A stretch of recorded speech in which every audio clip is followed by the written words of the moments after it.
Hey, if you caught this part of the video, you've caught the live unedited edition. Home Gadget Geeks Thursday night. It's the 1st of July, 2021. We made it. We made it through the first half of the year. That's great. If you're listening live, welcome. I see a few of you out there, Ken, Joe, and Brian. Thanks for coming out tonight to get us started. We're waiting on Mike to show up as well. Hopefully he'll be here shortly. Thanks for coming out. We'll get started here in just a second. And John, do me a favor. Make sure I'm pronouncing your last name right. How do you say it again? Panazzo. Panazzo. Yeah, it's a good old Italian name. Yeah, Panazzo. I always want to say Panozzo, but I need to. Everybody does. Do they? Okay. Everybody Panazzo. does. You wouldn't be alone. I wouldn't be offended. Okay. Sounds good. Panazzo. I want to make sure I get that. I say that right for you. I tell you what. Let me kick this thing off, and if Uyghur pops in, we'll just bring him on. How's that? We can make fun. That's perfect. That's perfect. How's that sound? All right. Let me. I just don't want to. I want to get every minute I can get with you tonight. So sure. This is the Average Guy Network, and you have found Home Gadget Geeks, show number 495, recorded on July 1st, 2021. Here on Home Gadget Geeks, we cover all the favorite tech gadgets that find their way into your home. News, reviews, product updates, and conversation, all for the average tech guy. I'm your host, Jim Collison, broadcasting live from the AverageGuy.tv studios here in a beautiful Bellevue, Nebraska. And, of course, we post the show, and not a bunch tonight, but some world-class show notes out at the AverageGuy.tv. Big thanks to Christian Johnson, who joined us 2 weeks ago. Got a chance to catch up with him and everything that's going on over there at Maple Grove Partners. If you haven't checked it out yet, I know it's busy time for a lot of folks, but if you haven't checked it out yet, go out to theaverageguy.tv/HGG495. You can catch up with Christian and all that's going on. We have a busy night tonight. Mike will join us here shortly, but I've got John Panazzo with us from Unraid and Lime Technologies.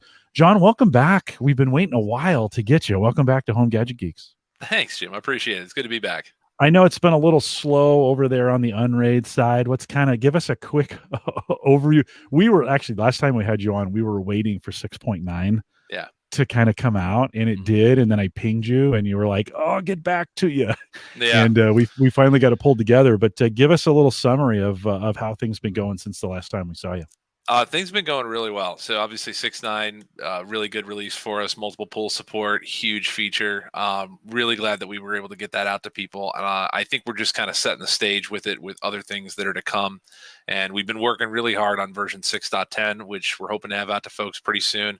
6.10 is going to be all about security over convenience. That's the main theme of that release.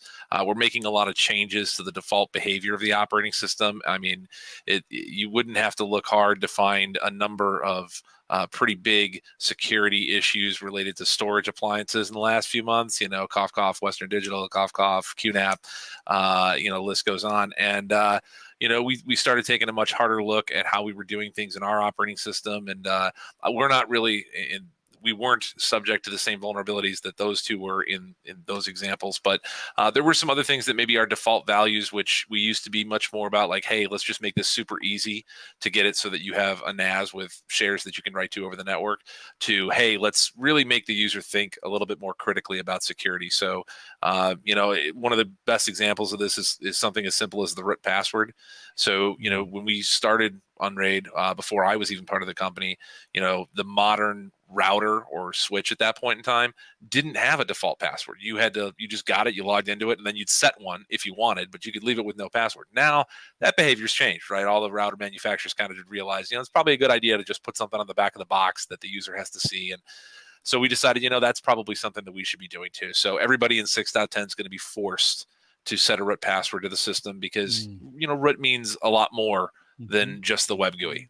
So if somebody was able to get into the system because they didn't have a root password set and was able to actually hit it at the console layer, like through SSH or something, you could do a lot of damage. So having a root password, I think, is going to be huge. But that's just one of a number of things that we're changing. John, that's a pretty big change when you just kind of think about how long this has been around. And and while it makes sense to me, are you like, what will you do to kind of work with the existing user base? Because there are some setups out there that don't have it. You're going to get some pushback from some folks. So what are you guys thinking about just in that area? How do you kind of approach the community to kind of get that communicated? Yeah, so we've actually been talking with the community on this subject, like not publicly, but because it's kind of a sensitive subject when we're talking security. There's a lot of different facets to it, but we have a number of different community members that are also developers that have contributed to Unraid, and so these discussions weren't just done behind closed doors. We've been talking to them as well, and everybody seemed to be in agreement that yeah, there's going to be a little hooting and hollering probably here and there, but I think that if we just point to a couple of those examples of how much real damage can happen just because you didn't secure it. I think that's going to be eye-opening to folks, and I don't think there's going to be as much pushback as there might be a little initially, but I think it'll be quickly abated. And in addition to that, I think it's not just even about root security; it's about share security. So we're even going to have default behaviors there are going to change as well. Now, one thing that's worth mentioning, you mentioned existing users. We will not proactively change anybody's existing settings on their shares. So from a security perspective, if you already have shares configured that are public, when you upgrade to 610, we're not going to automatically set them to private or take them off of being exported via SMB. But now when you create a new share on version 6.10, SMB export will not be by default, and the setting will be set to private, not public by default. So you will have to explicitly tell me, hey, I want this share to be public, or hey, I want this share to be exported over SMB. So that's just a behavioral change so that folks understand that by default, whatever they're creating is going to be locked down. And then if they want to choose to change that permission level, they're the ones making that choice. Because you and I both know most people, they're just click next, right, and get to the end as quick as they can. And they don't always understand the implications of that. So just by changing this behavior, it's going to educate people that they have to understand what they're doing. Can you from that perspective, because you have a lot of super users in there as well. Oh yeah. So does that affect their setup and in what they're doing, or are they going to be are the super users going to be fine? I don't think the super users. Yeah, I think the super users are already setting a strong root password. I think most of them are probably already using private level security on their shares. So I'm not as concerned about them. And even if they're not using those settings, to convert them to use those settings, if they're a power user, they'll figure it out really quickly. It's the more casual users that aren't maybe in the IT industry, but they use an Unraid server, or folks that just aren't as familiar with how share security and Samba things like that work. Yeah. They're going to have to maybe go on the forums here and there. Hey, I created a share and it's not showing up. What do I do? And it'll be a quick fix. And there'll be some documentation probably in the wiki as well to highlight these things, as well as, of course, in the release notes.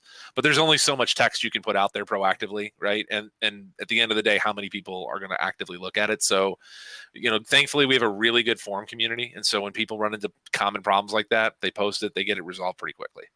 Joe says in the chat room, it's worth noting that Microsoft is also disabling guest public shares, right? I mean, I think that's kind of the new era that we're in. John, folks, Joe says I have a hardware upgrade for my Unraid boxes. I've just been too lazy to get out of the rack. What if I'm at 6.8 and maybe I haven't upgraded yet and I'm going to 6.9? Can you give us the quick, what's the elevator pitch that you would give to get on the 6.9 upgrade, and kind of what is that? What kind of features or what are the important features that it's bringing? I think the number one most important feature in 6.9 by far and away is multiple pools support. I mean, multiple pools really opens the door to a lot of different configurations that you can set up on your system. So, you have to understand. So going back to the early days of Unraid, we had just the array. That was it. There was no cache. There was no idea of a cache pool. There was just the array, and there was only single parity, and that's all there was.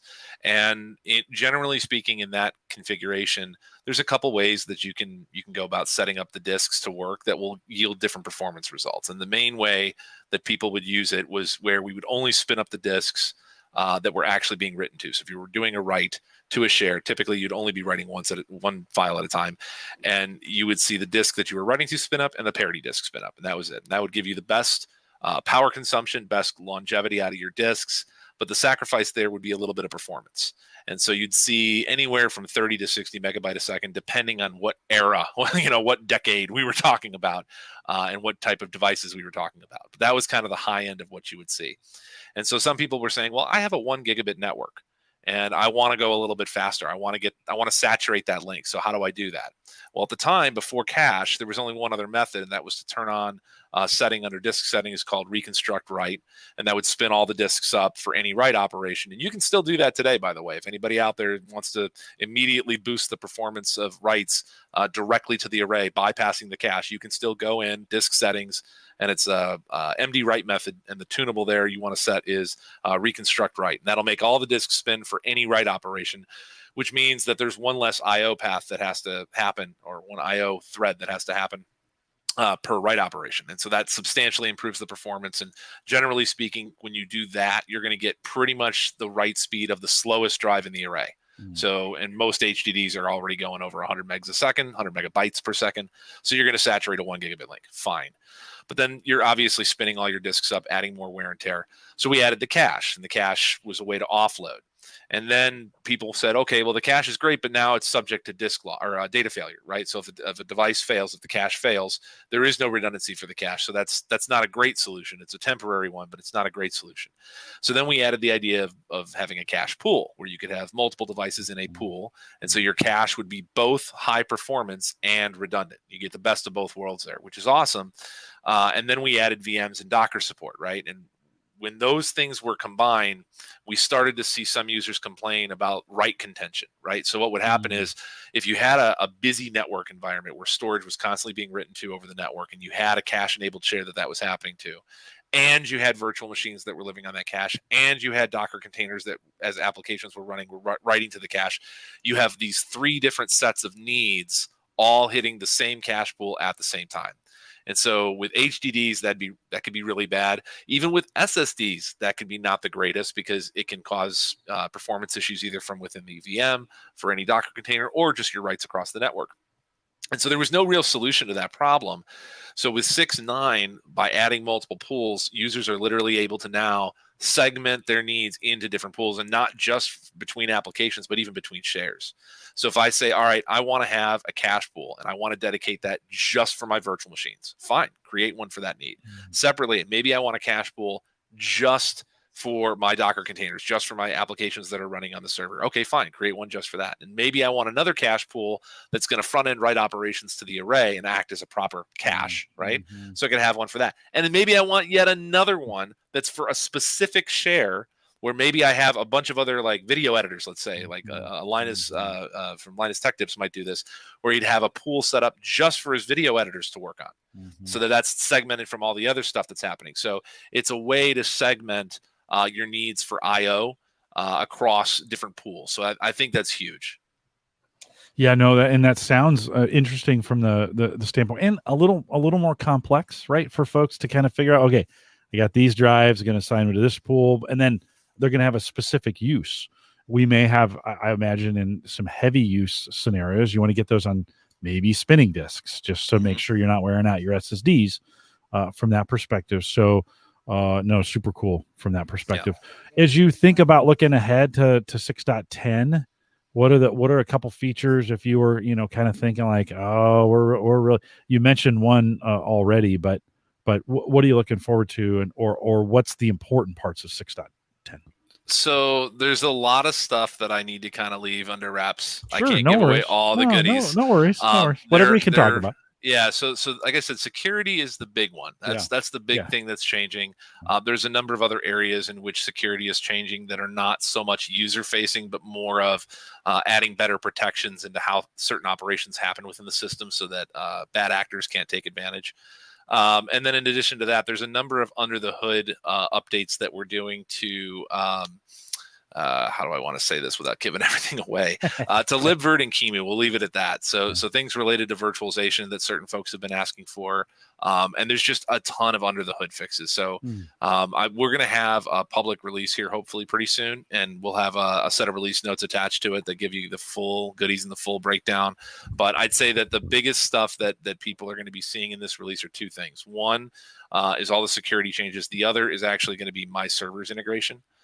So if you remember from the last time we talked about this, we were talking a little bit about the soon.unraid.net domain and what that was all about. And so that's obviously since been released.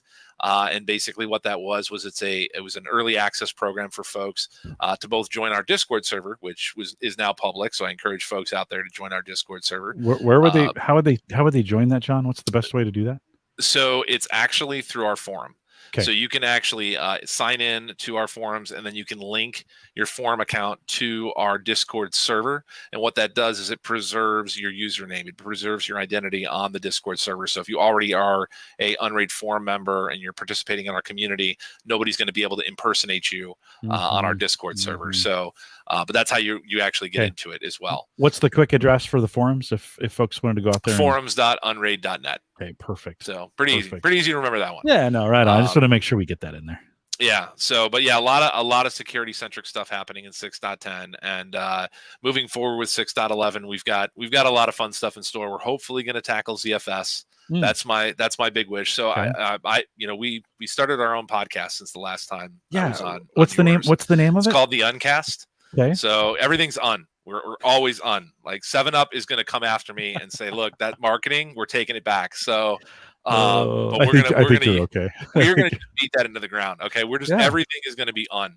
And so we started the Uncast, and I'm 5 episodes in as of tomorrow. Oh, good. And so tomorrow's episode is a lot about 6.10, a lot more about the security features that are changing, as well as a topic that I love to talk about, which is high performance use cases for Unraid, and specifically 10 gigabit networking.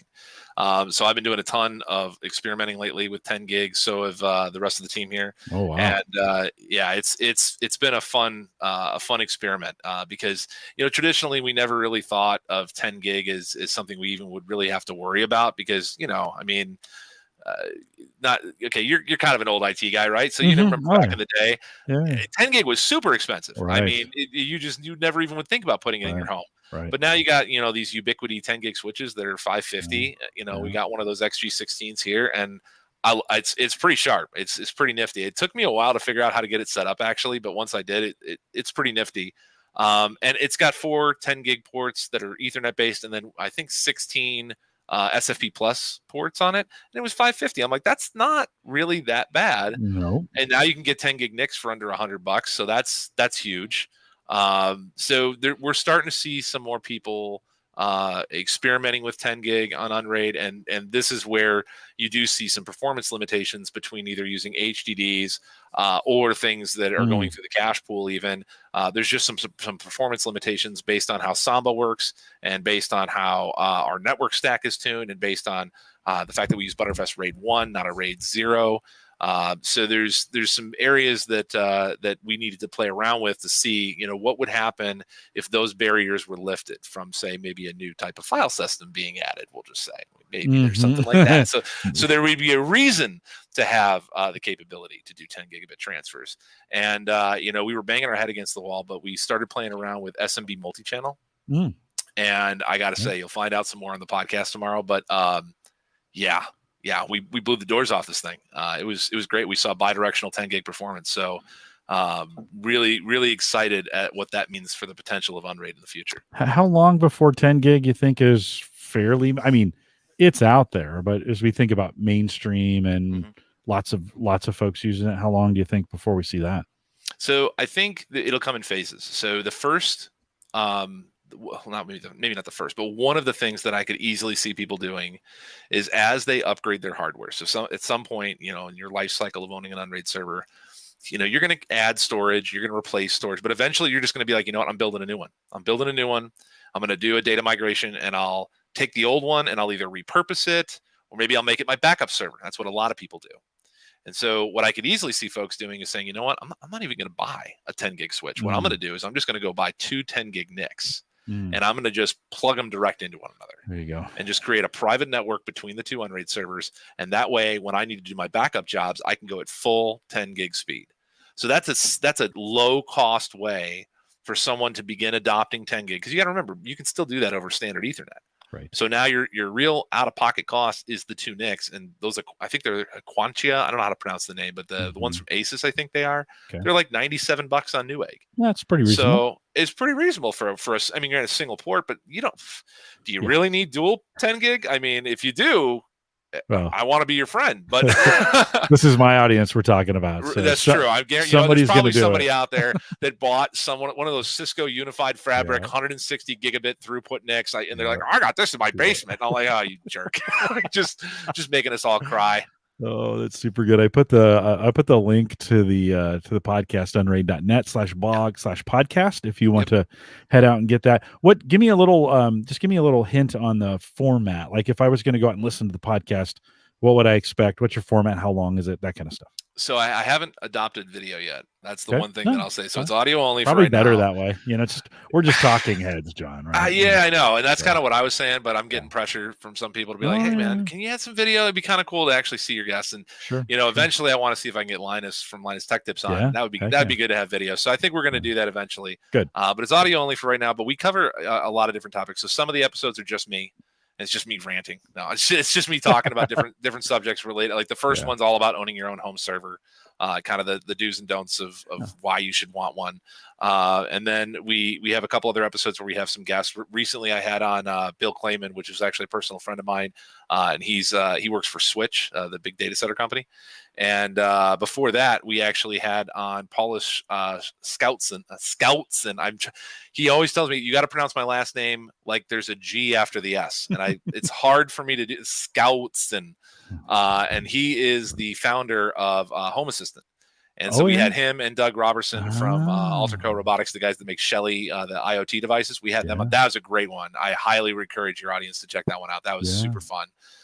So we have a variety of different topics that we cover. So it's not a consistent format. Sometimes we're going to cover different news events that are relevant. Sometimes we're going to talk deep dive into unrated subjects like episode 2, where I went all in on VMs and GPU pass through. So we kind of it's kind of a revolving door of subjects, and then this one that's coming out tomorrow is all about version 6.10 and the 10 gigabit testing that I've been doing. Well, Home Assistant has made. I mean, Uyghur loves. And by the way, Uyghur's MIA tonight. I'll have to. He was like, "Hey, I can't get in on the link," and I'm like, "What do you mean you can't get in on the link?" I think he's been drinking. That's all right. We Mike kind of brought, or maybe it was you. Maybe it was you the last time you were on here. I think you said something about Home Assistant, and that I think lit a fire for us Maybe. that we have not gotten off of, and we still talk about it quite a bit. We haven't talked about it in the last couple weeks or last couple months, but we both spent a lot of time. We've got Home Assistant running. Mike's had it running in about 8,000 different configurations on his Unraid box, and we've been messing around with that. I'm kind of a set it and just use it kind of guy with it, and have created, with Home Assistant, I've created, Ring dashboards, and I have an all switches dashboard that's just got, it's just a page of all the switches. I can just go right to it. Yep. and do those pieces there. So we've gotten into, so cool. I have to go back. That's one, that's episode 3 dated June 4th. There again, unraid.net /blog/podcast. You can get out to the uncast or the, no, the uncast. You got it. Uncast. Okay. Yeah, uncast. Uncast. And I love that. It's name, also on YouTube. So you can check us out on YouTube as well. Uncast channel, or is it it's the channel. It's a channel. It's a channel. It's its own channel. There's like I said, we try to keep it in tandem as well, and we're on all the major podcast platforms. So Spotify, Apple Podcasts, Google, like you name it. It's everything that Buzzsprout supports. We're on. So it's super. Yeah. Well, good to see you guys. I know you were thinking about that the last time we had you on, and good to see you guys doing your own. From a company perspective, things. I assume everybody made it through the pandemic okay, business wise and health wise. We're hoping for as well. Anything you're looking for new, or any kind of thing? Anything open there? For sure. So we are expanding. We are looking for a senior Node.js developer right now. We actually have a post on our blog about that. So if you're interested in applying, I think we actually just extended the deadline on applications another couple weeks. So I would highly encourage, if you have good Node.js experience and are interested in joining a team with lots of flexible work hours and lots of really good benefits, I would highly encourage you apply, because we are looking for somebody. What's I assume that's just go out to look at careers out there on the Unraid site, and they should be able to find that. It's actually a blog post, so we don't actually have a careers page on our site yet, but we do have a blog post about the job position. So if you go to our blog, I think it's like the second most recent blog post that was up there. Remote capabilities, I'm assuming. Absolutely. Okay. Absolutely, no on-site required. It's super flexible. It's starting as a contract position, but potential for full-time position. But yeah, super flexible, pretty easy to work with team, people that are professionals, but fun to talk to. So yeah.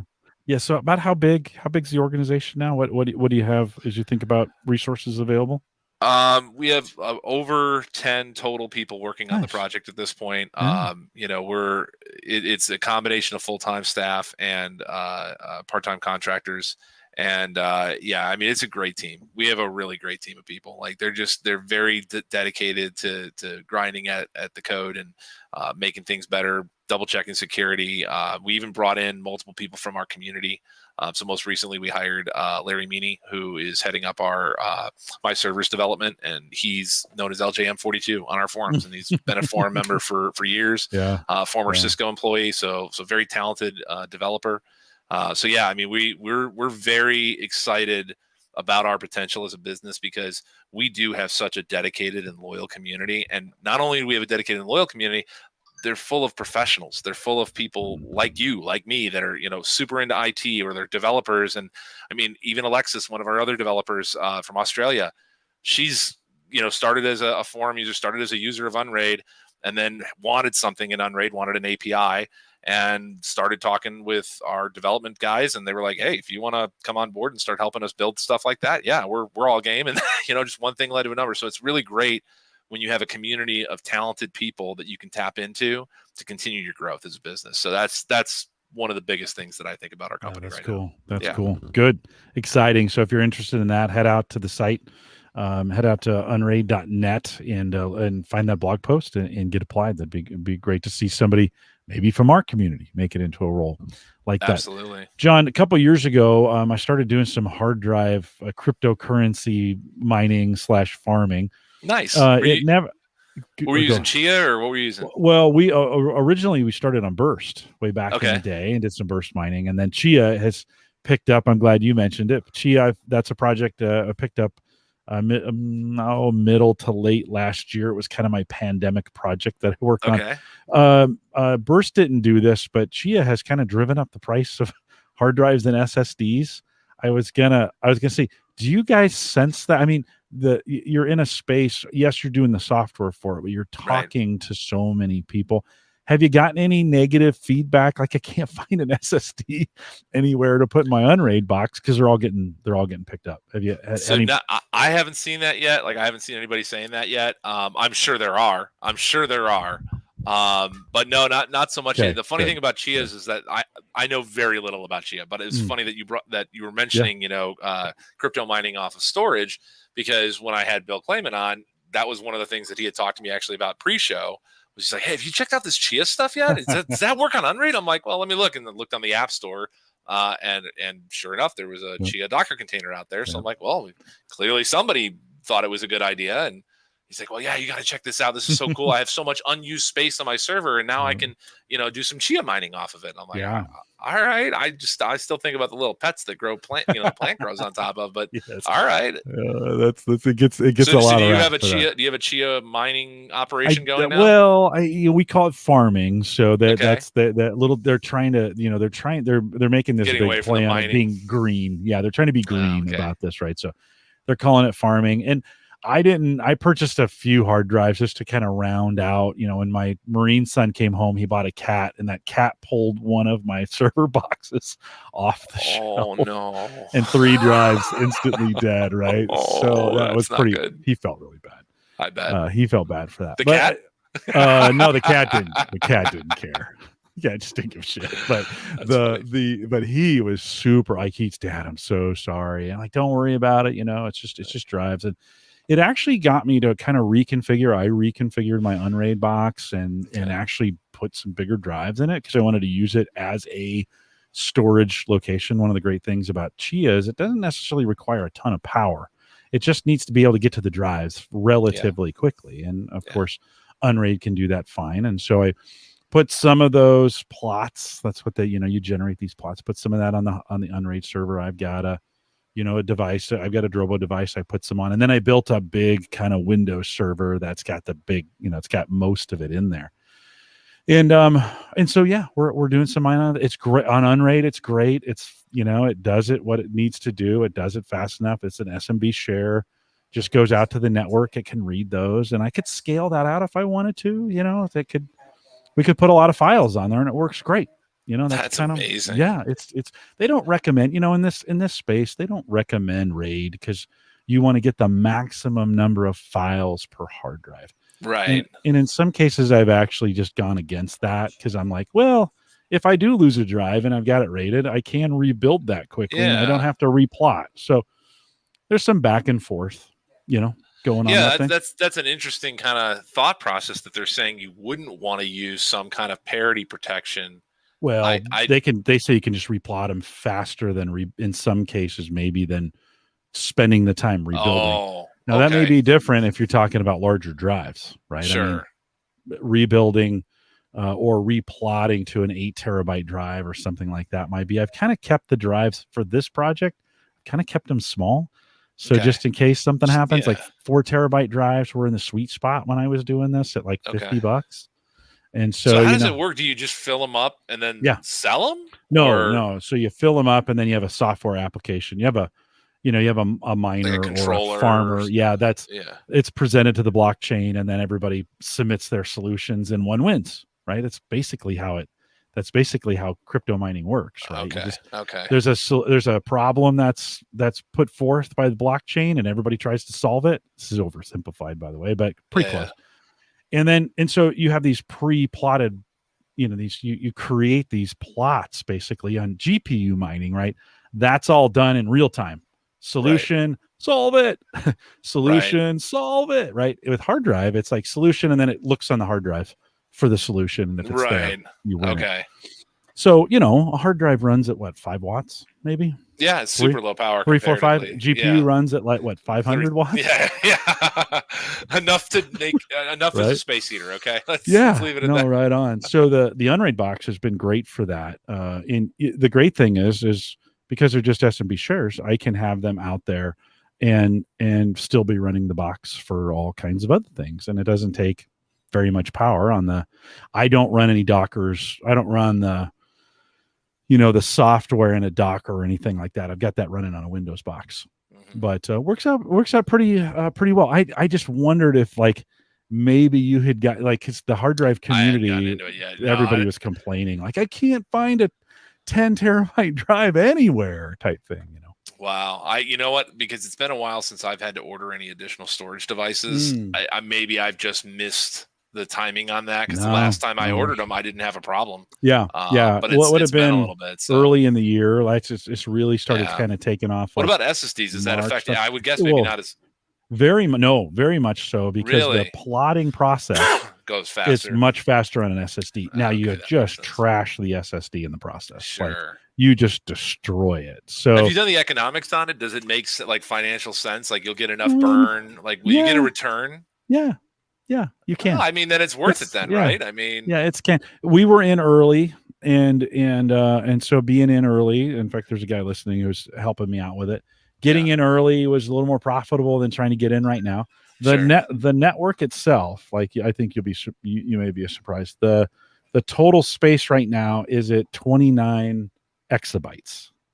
So 29 exabytes of plot files are competing for these solutions on. Wow. Yeah, it's a lot of storage.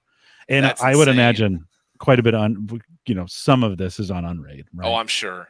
Because you Um, dedicate entire discs. Is that how you have to do it? You have to dedicate you the entire disc, or can you it's dedicate just a well, partition? Or yeah, you can dedicate anything you want to it. It doesn't care. It just wants the I plot file. guarantee you that whoever's got excess storage sitting on their box Y- that's just idling there, Yeah, yeah. why not? Why Yeah, wouldn't you? Right. And yeah, that was kind of the idea behind the whole project was if you got extra space, simply plot these and run it. And if you need the space back, just delete the plots. yeah. It's not I like never you know. I never personally got into crypto. I just never did the mining Yeah, thing. And yeah. I think it's because I always thought that by the time I'd figure it out, it'd be at that point where the the It's not return is profitable. it's not Yeah, that profitable anymore. So I'm yeah, just like, I'm not that smart to figure it yeah. out quick enough to make money off it. Like I've seen people with these crazy farm setups where they're Mhm, pouring liquid nitrogen on top of the graphics cards to get mhm. just that little bit more performance out of it. I'm like, that I'm not doing that. I'm not touching that. So I think with the Chia Yeah, stuff, I just was too late. But like I said, Bill brought it up to me and he's like, this is great. He's yeah. like, this is an awesome way to utilize capacity that's on your system that you're just not using. Well, So John, that's the key though. Like it's not if you already have if you already have storage, if you already have data, I mean, if you already got drives, if you got the infrastructure set up, if you're not buying anything, it's never too late. Like, because I guess that's true. what, I guess okay, that's true. It's already there, and it's not like it's high yeah, power consumption. So no, I guess I should get into it then. Is that what you're yeah, you telling me? should. I think you All should look right. into it. Yeah, yeah, I think you All should. right. I think just from a storage and what's going on around crypto in this space, Yeah. it's kind of the second generation. Burst was like, there's a bunch of companies, Burst and storage, and Sure. who were kind of first gen, and then they learned a bunch of things, and now there's Chia, and there's going to be a ton of Chia copycats, by the way. Oh yeah. So, because it's been fairly successful. But I think from a storage perspective, it's worth looking into. Yeah.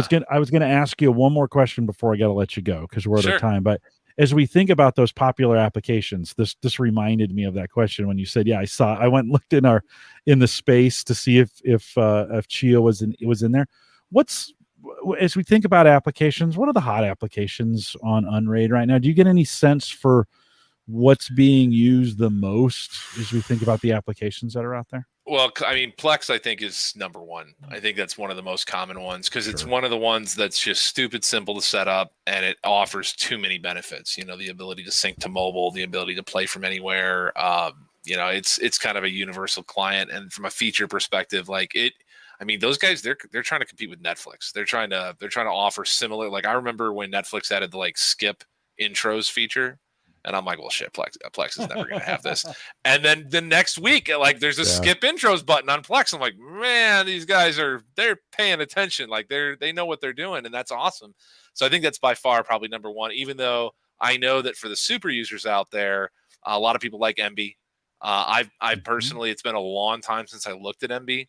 Last time I did, it seemed a little confusing to me. But again, I'm the dumb user. I want it to be stupid simple. I want it to be like I can hand it to buddies that are not IT professionals and they'll figure it out in a minute. So, but I know MB, there's a lot of people that like MB. My neighbor that just moved next door to me ended up being an Unraid customer already, and he uses MB. And I'm like, oh, that's pretty cool. And then I think Home Assistant is a really big one. Paulus is actually the author of the Docker container that is on Unraid. Oh, wow. So if you're loading Home Assistant using Docker on Unraid, you can trust the fact that the person who's maintaining that Docker container in the App Store is the creator of the app themselves. That's not always the case. And so I think home automation is a very logical tie into Unraid because you need some kind of central control platform to do that from. And Unraid gives you two ways to do it. There's within the Docker container itself. And then another method is that he actually has a virtual machine template that you can download. That's the way I run it. That's how I'm doing it because he told me to. He was like, the Docker container is kind of like the light way so that you can try it out. But if you really want the most featured version of it, then you got to get the VM template. And so that's what I want to actually build that in. So like we have where you can download OpenELEC as a pre-built virtual machine within Unraid. So or LibreELEC. And so you just go to the VMs tab, you click LibreELEC, and you hit download, and it downloads the image. I want to do that for Home Assistant. I think that would be a nice feature add so that people don't have to manually specify it. And then I can even add his little icon in there to make it all official. And I think that'd be really cool to do. So I want to do that. I think that, well, the number one plugin that people install is community applications. Clearly, sure. That's a no-brainer. And by the way, that's rock solid. Like I've never that's been one that's just it just doesn't ever go wrong. Well, pretty soon you won't be able to install it anymore. Why not? Because we're going to build it into the platform. There you go. Well, that's good. So we're working real close with Squid on that, and he's been the developer of that plugin, and we do want to get it incorporated at some point because it makes sense. Like it's such a powerful thing to be able to add all sorts of different applications and whatnot on the fly. So yeah, it's exciting. And then honestly, there's so what shocks me isn't necessarily what the most popular applications are. It's the sheer number. It's the sheer number. Like because I remember going back to the Unraid 5 days. And there was like, I could count on two hands how many different plugins existed. That was it because they all had to be custom written for Slackware and they all had to be written for Unraid. So there was no Docker, there was no VM platform. And then we had Docker and this community just exploded around us. And I mean, I think we're in the thousands now of various applications that you can add. That's super great. So Yeah, yeah, that is super yeah. great. John, thanks for coming. Anything we need to say to pay the bills for the marketing guys there at Unraid? Anything we missed? We got the job post in, but anything else that Just make sure you check out the podcast. Come check yeah, out the Uncast. Come see us. Tomorrow's episode 5. I hope you guys tune in. launch tomorrow. If you or someone you know is a Node.js developer, please apply. We're looking to add some people to the My Servers team, and we could use some really talented people for that. So definitely hope to see some more applications come in as a result of that. And keep your eyes out for version 6.10, the first public release. Hopefully coming out very soon. Excited to see some feedback on that. And stay tuned for a lot more good stuff from us. We've got a lot of stuff planned for this year yet. Sweet. Hey, John, ping me when you get some time on your calendar where we can just talk tech, like we can talk gadgets with you, because I know you're a gadget guy as well. So as some things open up and everything's crazy busy right now, but as some things open up, ping me. We do this on Thursday nights. Just ping me and we'll get you in a slot and we'll have you back. For sure. Likewise, I got to have you and Mike on the Uncast. Be a fun just from a user. Yeah, let's get all the important ones on first, and then you can have us on and we can goof around. Sounds fun, man. Thanks, John. Appreciate you coming on tonight. Right. You bet. Take care. You bet. Bye-bye. A couple reminders just for you. Big thanks to John for coming on. Panazzo for being with us tonight. Appreciate you guys coming out. I struggled to get Mike on all night. It just never really worked out. He was supposed to work it out and he was having trouble with the link. And so I don't know what's going on over there, but we miss you, Mike, from that perspective. Thanks for giving me 2 weeks off. Well, it wasn't really 2 weeks, but I got a week off last week. It was fun. I had a friend in town and it was nice to get a Thursday off, as well as not having to worry about an episode out on Saturday. By the way, I'm getting a pretty regular schedule with this. So if you're listening to this on the podcast channel, it's out most Saturdays by usually like noon or 1 p.m. So if you're ever wondering, when do I put this out? Many of you are a couple weeks behind, but if you're wondering, when do I put this out? That might be a good indication. Generally Saturdays, I do Ask the Podcast Coach with Dave Jackson at 9:30 Central. That goes 9:30 to 11. I start watching Cigar Authority at 11 with Ed Sullivan on that. And then I do the podcast, or I edit the podcast while we're doing that. So just in case you're always wondering, when does that thing come out? Yeah, around 1 p.m. Central Saturdays, usually when we have a live show. A couple reminders before we go. One, if you got any questions you want to throw in the chat room that I can answer here, maybe in a post show, throw those questions in there. We'll do that kind of post show work. If you want to join us in the Discord group, you can do that, theaverageguy.tv/Discord. Don't forget to leave us a message. We'd love to get some messages. Oh, speaking of that, by the way, Rich Hay, if you know Rich Hay from Windows Observer, or the old Windows Observer, Rich Hay will be here next week, and we're going to talk Windows 11. So that's pretty cool. He'll be here to lots of things. I think by then the beta versions of it may be out through the insider preview. So we'll talk a little bit about Windows 11. If you want to jump in on that, that'll be next week with Rich Hay. If you want to leave us a message or leave a message for Rich, you can send us a voicemail. Just go to homegadgetgeeks.com, bottom right-hand corner, leave a voicemail for us, and we'd love to hear from you in that way. If you want to send me an email, I'm Jim at theaverageguy.tv. I've been doing a little more Twitter lately, and I've been doing a little more work Twitter. So if you follow me on Twitter and you're like, what's all this strength stuff? Well, that's my job. That's what I do, and I've been doing more of that on Twitter. We still post some tech stuff, and I'd love to have you guys throw some stuff at me on Twitter. So at Jay Collison, if you want to do that, if you want to jump in. Twitter kind of comes and goes. It's kind of a weird platform. It's there for a while, and then it's not, and then it's there, and then it's kind of not. So if you want to follow me on Twitter, appreciate that as well. Don't forget the AverageGuy.tv platform, powered by Maple Grove Partners. You saw Christian 2 weeks ago, and things are great over there at Maple Grove Partners. If you're looking for some high-speed, secure, reliable hosting that you can trust, that's Christian, and what he's doing over there at Maple Grove Partners. Get secure, reliable, high-speed hosting. MapleGrovePartners.com. Love to have you over there to do that. We'll I'll stick around for a little short show today. Hopefully, I know, just coming back from the break. 45 minutes, dude. Are you serious? Well, okay, sorry. Actually, it'll probably be 40 by the time I edit it, but we'll be back next week. Rich Hay, I'll track down Uyghur to see where he went, see if we can get him back. Joe, thanks for sending the beer. We got Joe sent us some more beer. We'll be probably taking a crack at that in the next week or two. I'll stay around for some post show if you're out there in the chat room and you want to throw some questions at me or just chat that way. We can do it as well. Thanks for coming out. With that, we'll say goodbye, everybody.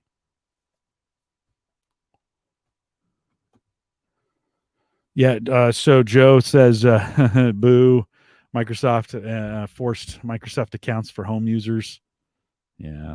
There was a TLS, TFS, T something S thing too. It's got to have a certain chip. So we'll talk about that next week with Rich Hay when he comes on. And then well, no, like this is what's weird about Mike is I sent him the link and then he said he couldn't join from the link. Let me just try the link. I want to use yeah, okay, that's fine. Let's just try this. So I'm gonna try from the link that I see. Yeah, gets to it. I don't know what's going on. Maybe just I don't know. Maybe just want to do something else tonight. It's always very possible. So Ron, sorry you missed it. I recorded it for you, so you can go back and get a look at it. I did get a new up here. Let's see. No, on this side. I did get a new Ring, a solar panel for a Ring cam that I don't have yet. I've been waiting for another Woot deal on an outdoor.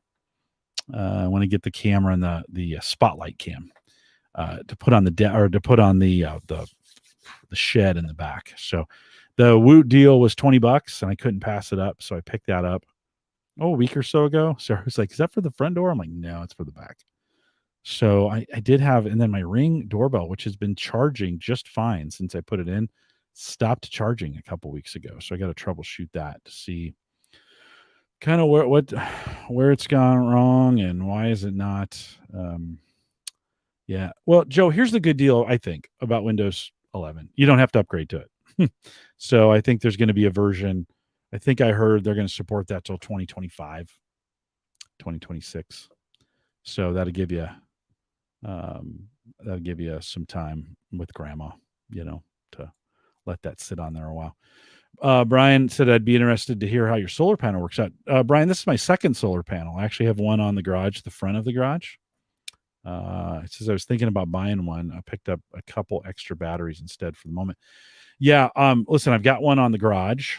It faces south, so it's the perfect, it's in the perfect spot. Gets sunlight all the time. In fact, I have a Home Assistant dashboard for it, and it's never gone below 97% out there. So this is probably not true. It probably went down to a 92 when we had a couple cloudy days in a row. It's got to work really hard for that to happen. Definitely not below 90. So if you're on the fence about their solar panel, and especially, I set a Slick Deals alert for all Ring stuff, and so it just pops up in my email, and it was on Woot for $20. I think I paid 23 with tax, whatever, free shipping. I'm a big fan. It's been working great. The question will be, how long will it work for? So I think it's been up there a year now. I think we got broken into a year ago Christmas. So we'll see. I'm kind of hoping to get 3-4 years out of it, maybe, and things will change about that fast. So yeah, if you can get, I think, Brian, if you can get one for 20 or $25, they're 50. 25 is a pretty good price. This one again. Well, let's just hold on. Let me grab it. I haven't even opened it yet. And it says it was used coming out of the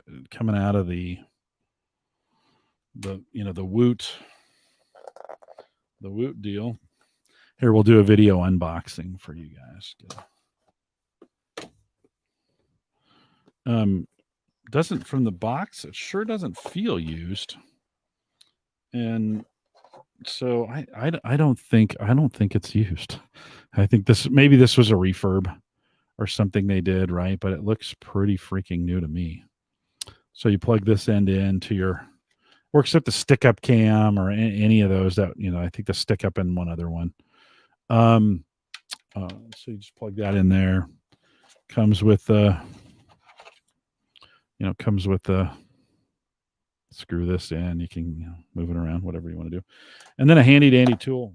I kind of like their tool that comes with it, right? It's got the star end on one side and then flip that around, and it.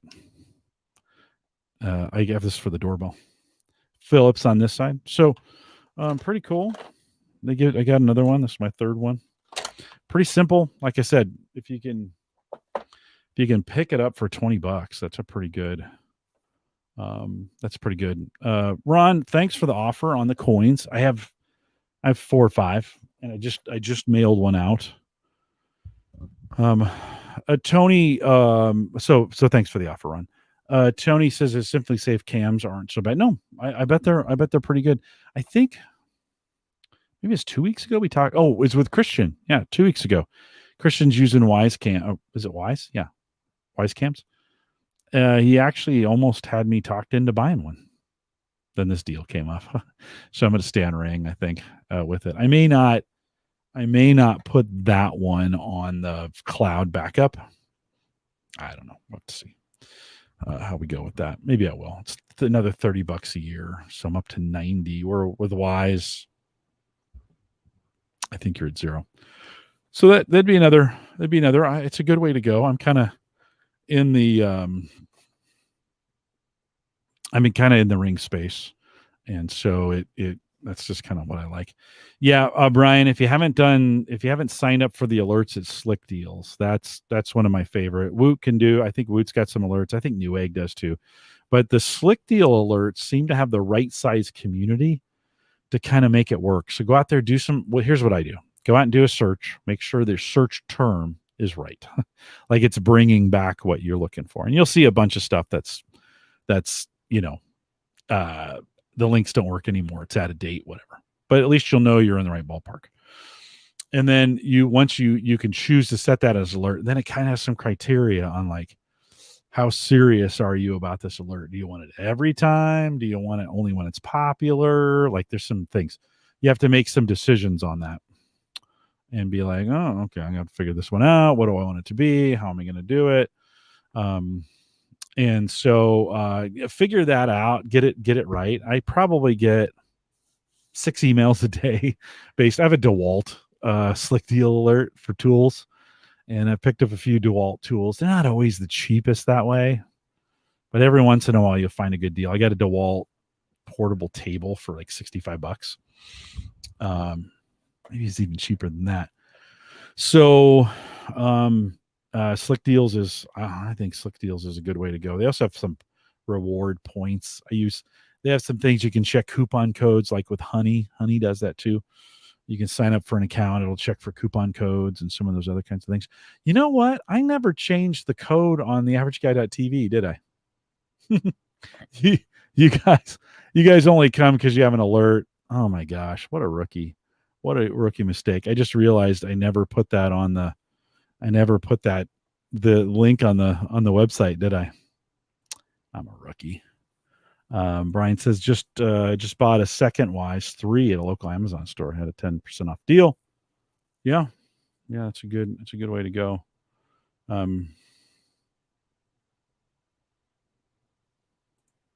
Brian says I've been a big fan of finding deals on Deal News. Yeah, I don't recall any alerts, but good to find something. Yeah, try give Brian give Slick. I can't believe we haven't talked about that, and you haven't heard about that. Well, now I feel like kind of a dork for not getting the link out on the website. That's kind of stupid. I set this up. It's been kind of a crazy week, so that's no excuses. We tonight we did a little Fat Tire, a little old school. You've had Fat Tire before. This was kind of the beer of choice. I'm a big Fat Tire fan. Super delicious. Joe, thanks for sending those beers. Anything else, guys? Before I let you go, I have to go out and put the link on the website so folks can find it. Jeez Louise, what a loser. What a loser. Well, I'm glad the 8 of you found us tonight. Still don't know what happened to Uyghur. Let's see. No, nothing from him. That's just kind of weird. Well, maybe things went south for him tonight. Gents, hope you have a good weekend. For happy 4th of July. I didn't even say that during the show. Happy 4th of July to you. Hopefully you'll have a good, for those here in the United States, hopefully you have some good 4th of July plans. Everybody stay safe, please. Stay safe both with the 4th of July festivities here in the U.S. All fingers and toes. Come back with all fingers and toes. And then stay safe from COVID. I mean, it's still moving around. This Delta variant is going to be interesting. So make sure you're doing the right thing. Do the right thing for you.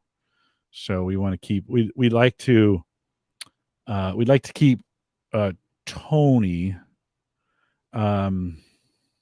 We'd like to keep Tony less busy this year. A few less hours maybe for him. So do the right thing and keep yourself well during this time. So appreciate you guys. Appreciate you and appreciate you guys listening tonight. Have a good 4th weekend. We'll see you back here next week. Again, Rich Hay is back. I'll figure out what the heck's going on with Uyghur. We'll get him back on. We'll see you guys next week. Take care.